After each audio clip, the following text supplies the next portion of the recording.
Hey everyone, and welcome back to Vibrations and Manifestations. It's Jared here, and I'm so excited to be diving into a topic that's especially fitting for today. Um, Love. Alicia, happy Valentine's Day. Happy Valentine's Day to you too, Jared, and to all our listeners. Whether you're celebrating with a special someone or embracing all the other wonderful relationships in your life today is a great reminder to appreciate the power of love. Couldn't agree more. And speaking of power, we've got a stack of sources here all about how the law of attraction can help us manifest incredible love relationships or even supercharge the ones we already have. Exactly. And it's not just about wishing for a soulmate to magically appear.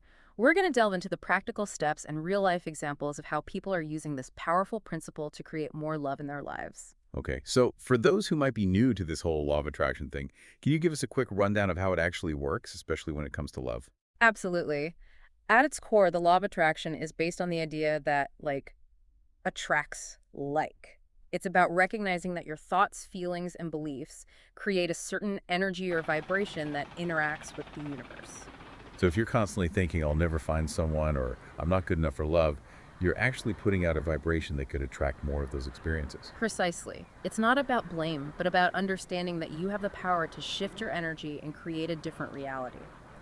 One helpful model for understanding this is from the life coach school. It suggests our thoughts create feelings. Those feelings drive us to action, and those actions ultimately lead to results. I like that. It really breaks down how our thought patterns shape our experiences. So let's say someone is feeling lonely or experiencing a pattern of attracting unhealthy relationships. How can this model help them create a more positive love life? Well, using that model, they could start by examining their results, those feelings of loneliness, or the types of partners they're attracting. Then they can work backwards. What actions are leading to those results? Maybe they're isolating themselves or settling for less than they deserve. Then they can ask what feelings are driving those actions. Maybe it's fear of rejection or a lack of self-worth. And finally, what thoughts are creating those feelings? Perhaps it's something like, I'm not lovable, or all the good ones are taken. Wow, that's powerful. It helps you pinpoint the root of the problem and start to shift those underlying beliefs. Exactly. It's about becoming aware of your thought patterns and consciously choosing more empowering ones. Speaking of shifting energy, I've heard you talk about your own experiences with using gratitude to attract more positive experience. Oh, absolutely. I was in a bit of a rut a few years back, and I found that focusing on what I was grateful for in my relationship, even the small things, really helped shift my energy. What kind of things did we talk about here? It could be something as simple as appreciating my partner's sense of humor, their willingness to listen, or even just the way they made me coffee in the morning. Instead of dwelling on the negatives, I made a conscious effort to acknowledge the good, and I started to see a real shift in my perspective and in our dynamic. So gratitude isn't just about feeling good. It's actually a powerful tool for manifesting positive change in your relationships. Exactly. And it's not just about romantic relationships either. Gratitude can enhance any relationship with friends, family, colleagues. It's about appreciating the connections we have Yeah. and recognizing the good in others. That makes a lot of sense. So we've talked about the power of our thoughts and the importance of gratitude. But one thing that often comes up when people talk about manifesting love is this idea of getting crystal clear on what you actually want. Yes, that's so important. A lot of people create these long lists of physical attributes or external qualities they want in a partner, but those aren't the things that truly matter in the long run. So what should people be focusing on instead? Think about the feelings and experiences you want to share with your partner. Do you want to feel cherished, supported, understood? What kind of energy do you want to create together? What values are important to you? It's like creating a vision board, but for the vibe of the relationship, right? I love that analogy. It's about getting clear on the essence of what you want, the feeling of it, rather than getting hung up on specifics. Okay, so let's say someone has done the work of identifying those core desires. How do they actually start attracting that kind of love into their life? One term I keep hearing is vibrational matching. What's that all about? Well, it's the idea that to attract the kind of love you desire, you need to embody the qualities and energy of someone who is already radiating that love.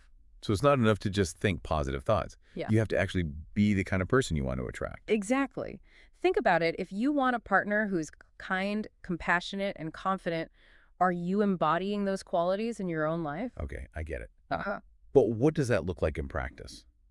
How can somebody actually raise their vibration to match the love they desire? There are so many ways. It could be about pursuing your passions, taking care of your physical and emotional well being, practicing kindness towards yourself and others, or even just focusing on your strengths and celebrating your So accomplishments. it's about becoming the best version of yourself and radiating that energy outward. Exactly. And the more you do that, the more you'll attract people who are drawn to that positive, loving energy. This is all so inspiring, but I know a lot of people struggle with those pesky limiting beliefs that can sabotage their love life. Things like fear of rejection, past relationship, trauma, not feeling good enough. How do we deal with those? You're so right. Those limiting beliefs can be real roadblocks on the path to love. We all have them to some extent, but the key is to become aware of them and start to challenge those old stories we tell ourselves. Okay, but how do you actually do that? I mean, these beliefs can feel so deeply ingrained. One of the sources we have here talks about the power of affirmations. It might sound a bit cheesy, but repeating positive statements about yourself and your worthiness of love can actually reprogram your subconscious mind. So, like, instead of thinking, I'm not good enough, you'd say something like, I am worthy of love and I attract loving relationships into my life. Exactly. It's about consciously replacing those negative thoughts with more empowering ones. And the more you repeat those affirmations, the more you start to believe them. That makes sense. Hmm. And I know we've also talked about scripting, which is kind of similar to affirmations, right? Right. Scripting is about writing out your ideal love story as if it's already happening. You can describe your perfect partner, your dream dates, the way you feel in the relationship, really bring it to life with vivid details. So it's like creating a mental movie of your love life and inviting the universe to make it a reality. Exactly. And don't underestimate the power of journaling. Getting those fears and insecurities out on paper can help you process them and release their hold on you. These are all great tools for shifting those limiting beliefs. But what about taking action? I know a lot of people get stuck in the manifesting phase and forget about the importance of actually putting themselves out there. You're absolutely right. Taking action is crucial. But it's not about frantically signing up for every dating app or going on a million blind dates. It's about taking inspired action, aligning your actions with your desires. Okay, I like that. Yeah. So how can someone know if they're taking inspired action or just forcing things? Ask yourself, does this feel good? Does it align with my values and my vision for my love life? If it feels forced or out of alignment, it's probably not inspired action. So it's about listening to your intuition and following that inner guidance. Exactly. Inspired action often comes from a place of joy and excitement, not from desperation or pressure. That makes sense. And one thing that always fascinates me about the law of attraction is this idea of surrender. Yeah. It seems like such a paradox. You're actively creating the love you desire, but you also have to be willing to let go of control and trust the universe to deliver. It is a paradox, isn't it? But that surrender piece is so crucial. One of the YouTube videos we watched talked about the importance of detaching from the outcome. It's not about forcing things to happen on your timeline, but trusting that the universe has a plan for you. Okay, but that's easier said than done, right? Especially when you're really longing for love. How do you actually cultivate that trust and surrender? One powerful practice is to affirm that you are already on the path to love. Remind yourself that the universe is conspiring in your favor even if you can't see it yet. I love that. It's about shifting from a place of lack to a place of faith and knowing. Exactly. And remember, you are not alone on this journey. Speaking of journeys in part 3, we're going to delve into some real-life love stories from our listeners who have used these principles to manifest incredible relationships. Get ready to be inspired. These stories really highlight how powerful these principles can be when you put them into practice. One listener, let's call her Sarah, shared her experience of being single for years after a particularly painful breakup. She was carrying around a lot of baggage and had convinced herself she was destined to be alone. I think a lot of people can relate to that feeling of heartbreak and self-doubt after a difficult experience. So how did Sarah turn things around? She realized she needed to shift her energy and start believing she was worthy of love. She began practicing self-care, reconnected with her passions, and started visualizing her ideal relationship. So she was doing the inner work, but did she just sit back and wait for love to magically appear? Not at all. She took inspired action by joining a hiking group, something she'd always wanted to do but had been putting off. And guess what? She met someone amazing who shared her love for the outdoors. They've been together for over a year now, and Sarah says she's never felt so happy and loved. That's amazing. It's like the universe was just waiting for her to take that first step. Exactly. And it shows how taking inspired action can create incredible synchronicities. Okay, so Sarah's story is all about attracting new love. What about someone who's already in a relationship but wants to make it even better. We have a great story about that too. This listener, let's call him David, was in a long-term relationship that had become stagnant. They weren't fighting, but the spark was gone and he was feeling resentful. That's a situation I think a lot of couples find themselves in at some point. Mm. So how did David approach this using the law of attraction? Instead of dwelling on the negative, he started focusing on the things he appreciated about his partner, remembering why he fell in love with her in the first place.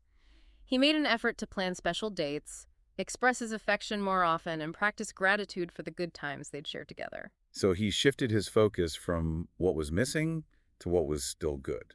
Did it make a difference? Absolutely.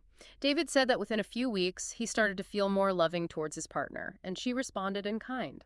They reconnected on a deeper level, and their relationship was reignited. That's so inspiring. It proves that it's never too late to breathe new life into a relationship. Right. And both of these stories highlight a crucial element of manifesting love, taking responsibility for your own happiness. Sarah created a life she loved and attracted a partner who fit into that life. And David focused on what he could change within himself and his own energy, which created a ripple effect that transformed his relationship. It's about empowering yourself, Yeah. recognizing that you have the power to create the love you desire, both within yourself and in your relationships. Exactly. It's not about manipulating someone into loving you or trying to change them. It's about aligning yourself with the vibration of love and allowing that energy to work its magic. This has been such an insightful and inspiring conversation, Alicia. As we wrap up this Valentine's Day deep dive into manifesting love, what's the one key takeaway you want our listeners to remember? I want everyone listening to know that they are worthy of love and that the universe wants to support them in creating loving, fulfilling relationships. Beautifully said. And if our listeners are feeling inspired to start putting these principles into practice, what's one simple thing they can do today to start manifesting more love in their lives? Think about one quality you love about yourself. Maybe it's your kindness, your sense of humor, your creativity. Whatever it is, really focus on that feeling of love and appreciation for yourself. Let that energy radiate outwards and watch what happens. I love that. And for those who want to explore more resources on manifesting love, we'll be sharing some links in the show notes. Thanks for joining us on this love-filled journey, everyone. Happy Valentine's Day. We'll see you next time on Vibrations and Manifestations.